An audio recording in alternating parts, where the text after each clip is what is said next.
News time 9:33. Special edition of ThinkingRealEstate.com or the Jackie Austin Show. Jackie's sitting in for Laura Dwyer-Schlecke on assignment. Mark Myers even on assignment. Yeah, he had a last minute assignment, so I don't know how I ended up in this position. Hopefully they're out selling houses. Hopefully they're making some Somewhere. money. So yeah, so I brought with me a extra special guest. Very special guest. Yeah, got with us the Deputy City Manager Pat Birch, and we're just gonna chat about what's going on in the city and how things are getting better. From my perspective at least, they're getting better. Hopefully from Pat's too. I can give you perspective on the things that I know about. Right. Which is probably little. Yeah. So what is going on? Anything Well, in particular? it's, There's a lot of hot topics out there, I know.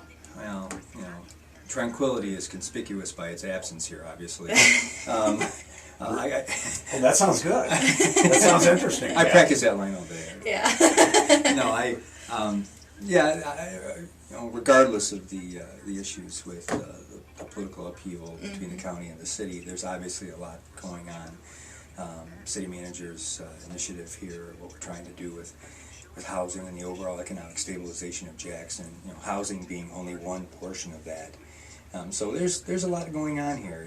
Everything from looking at neighborhoods and how to stabilize those and values and rent values and so on, and trying to make sure that people have appropriate, clean places to live, and hoping that they get some of the wealth back they had in their equity of their homes that is now 50% of it's disappeared. Some of the eyesores have come down, a couple anyway, and that's from everything we've heard, Pat. That's been pretty positive. Yeah, we've gotten a lot of good comments on it. We're pursuing taking down those houses that are either, right now they're structurally obsolete. Many of them are economically obsolete as well. So we're trying to get the homes down that need to be taken down. Obviously, there's far more than we have the financial capability of doing right now. We're hoping this year, we're shooting, Larry has kind of given this to some of the committees, is that we're looking at between 100 and 140 homes this year. If we can get that many down, that would be the most Jackson's ever taken down, even in a 5-year period.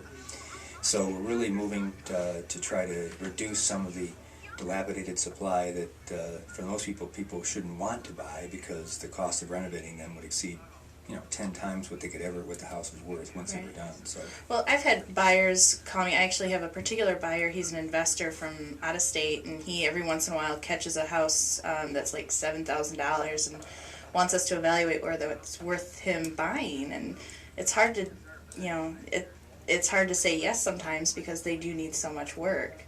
So it's nice that the city is looking at that as, there's an opportunity to, clean up the neighborhoods and, take down those houses that aren't going to get fixed up because of the costs of them. Well, a lot of people, Jackie, look at this and say, I'm looking at structural obsolescence, but when they're looking at economic obsolescence, is it worth for me to buy a house at tax sale for $2,800, knowing that I've got to put at least $100,000 into it? You got to run your numbers and figure out whether it makes sense to do that. Even if you're going to own it as a single-family residence, is it going to be worth $30,000 when you're done? Right. If that's the case, that it probably makes absolutely no sense to do it. You're no better position than somebody who borrowed money at the height of the market, bought a house in 2003 or 4, and is now finding that mortgage to be $125,000 and their house worth $70,000. Right. We certainly wouldn't go into that with our eyes open, and we're hoping that we're opening some eyes for people to understand that with the opportunities out there, and there are some good ones, that they don't necessarily have to put themselves in a position where some people are actually stuck in. Yeah. Are there $10,000 houses out there, Pat, that are worth rehabbing?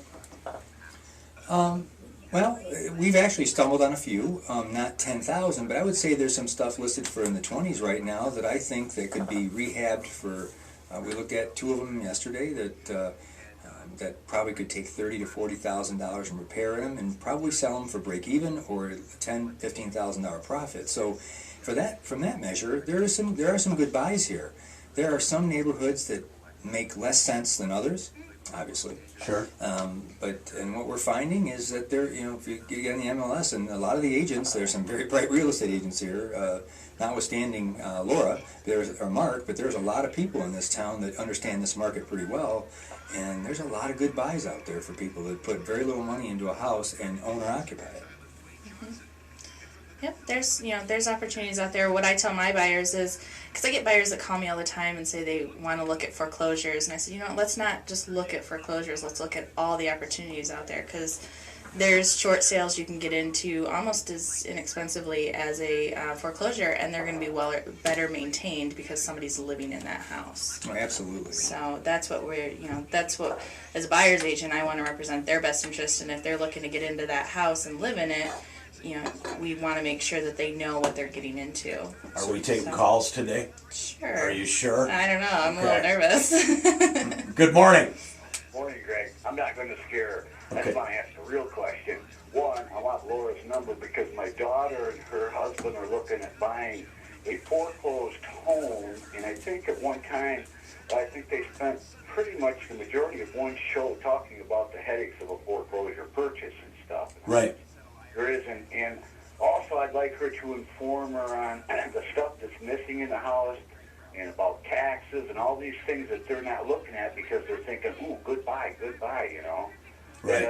It's a kind of a nice place, I guess, but, if it's been setting for any length of time, and they took the hot water heater with them when they left. Yeah, you can see that all the time. All the time. I was going to ask Laura, but seeing you guys are replacing, I just wanted to talk to somebody that can tell her what the perils of this might be. 780-3800. Yep, that's our office number. Give us a call. Either if Laura's not around, I can talk to her and see what we can do. So. Okay, 780-3800. 3800. Okay, got Thanks, it. Jim. Thank you. So, so what else? What else is going on out there? Well, obviously a lot. I mean, obviously, and Larry will tell you the same thing, Mr. Schaefer will tell you exactly the same thing, is that we're looking at trying to help Jackson help itself, and that we're looking at trying to stabilize the city's economic condition for the future. I mean, some of the things that are being proposed obviously are not, they're not without pain. I mean, that happens in just about any economic downturn, and we recognize that by instituting certain programs that it's going to be a little not as touchy-feely as you would expect. Right. But I think in the long run, and hopefully what we're trying to do is see that people who have lost equity in their homes that are hanging on want to see their wealth return. Now, does that happen in a couple of years? Likely not. But I think when you stabilize an economic market, and it's not just real estate, it's businesses, it's the ability of income and monetarism for people to be able to grasp this stuff and be able to start spending in its own community. To the fact that when we create jobs here, and we will, we need to be able to show people that there are good, stable places for people to live, and that their income dollar won't be wasted here. So there's a lot of potential here. We recognize that Jackson's got a lot of strength. There are a lot of opportunities in a down real estate market for people, but we also want to make sure the people who aren't out of their homes are now, we're building up a base for them so that they can get some of what they had in equity in their homes back. And so, I mean, we recognize that people don't spend if they think they're upside down in their home. They have a tendency to retract in their spending. Right. They don't spend at the local store. They don't spend at the local restaurant. Those are the kind of things we need. If people recognize that they've got a $50,000 to $100,000 equity in their home, they feel much more comfortable that that they're not saving every dollar from their paycheck now, if they have a paycheck, in exchange for feeling like they've got an income when they retire in their home. Right. Patrick Birch, Deputy City Manager, Director of Community Development, PhD, is our special guest today. Do you have a question? Hey, good morning, Greg. It's Greg calling from Phoenix. From beautiful downtown Phoenix, Arizona. This show goes everywhere, Pat. Oh, I thought there was a neighborhood I didn't know about. Hey, been listening to the show this morning, Greg. A rare day off out here in the beautiful sunshine. Well, thanks for listening. Yeah. Hey, how accurate is the Zillow estimates? Because I still own my home over in Jackson, and I'm not planning to sell it for, probably 3-4 years yet, but I do get updates from Zillow, and about a month and a half ago I got an update of about a 1.5% increase, and then just recently I got an update of about 3% increase in value. So how accurate are their estimates? Okay, let's. Well, Zillow it's kind of hard. Well, what is Zillow? Let's Zillow start is there. a website that they are they say that they give you estimates on what your house is worth. And usually, in most cases, what they're doing is they're pinpointing your house and then taking a radius and then just doing an average of what the solds are. Right.